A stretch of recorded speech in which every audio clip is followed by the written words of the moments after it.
लकड़ी का सहारा। एक प्रेरणादायक कहानी। बहुत समय पहले की बात है। एक व्यापारी समुद्र के रास्ते अपना सामान लेकर दूसरे देश जा रहा था।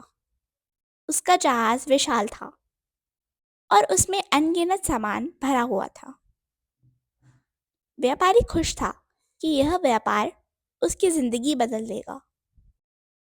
लेकिन अचानक समुद्र में एक बड़ा तूफान आ गया। ऊंची ऊंची लहरें उठने लगीं। जहाज के नाविक डर गए और जहाज को संभालने की कोशिश करने लगे। लेकिन लहरें इतनी तेज थीं कि उनका जहाज टूटकर डूब गया। सभी लोग समुद्र में गिर गए। उनमें से ज्यादातर लोग डूब गए। लेकिन व्यापारी किसी तरह तैरते हुए एक लकड़ी के तख्ते को पकड़ पाया। उस वक्त वह लकड़ी ही उसकी जिंदगी का सहारा बन गई। वह घबरा गया था, लेकिन उसे भरोसा था कि वह बच जाएगा। तख्ते को पकड़कर वह समुद्र में तैरता रहा। समय बीतता गया।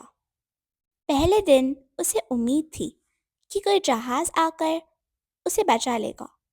लेकिन कई घंटे और रात बीत गई और दूर दूर तक कोई जहाज नजर नहीं आया।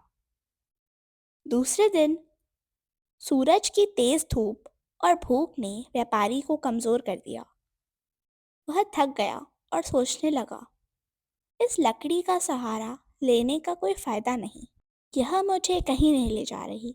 मैं यहाँ समुद्र के बीच में फंसा हुआ हूँ और यह लकड़ी मुझे बचा नहीं पाएगी। वह इतना निराश हो गया कि उसने लकड़ी का तख्ता छोड़ने का मन बना लिया। लेकिन जैसे ही उसने तख्ते को छोड़ने की सोची, उसे समुद्र के किनारे पर एक धुंधली सी रेखा नजर आई। वह समझ गया कि वह किनारे के करीब पहुंच रहा है। अब उसने लकड़ी को और जोर से पकड़ लिया और पूरी ताकत से तैरने लगा। आखिरकार कई घंटों की कोशिश के बाद वह किनारे पर पहुंच गया।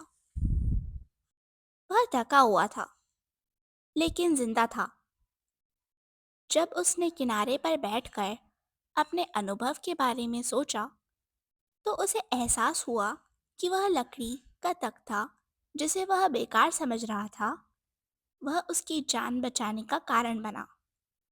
अगर उसने उसे छोड़ दिया होता, तो वह कभी किनारे तक पहुंच नहीं पाता। इस कहानी से हमें यह सीख मिलती है कि जिंदगी में कभी कभी हमें जो चीज़ें बेकार और महत्वहीन लगती हैं, वही हमारी सबसे बड़ी ताकत बन सकती हैं। हर मुश्किल घड़ी में छोटी सी उम्मीद ही हमारी सबसे बड़ी ताकत होती है। कभी भी हार मत मानो, क्योंकि आखिरी पल तक कोशिश करने वालों को ही जीत मिलती है।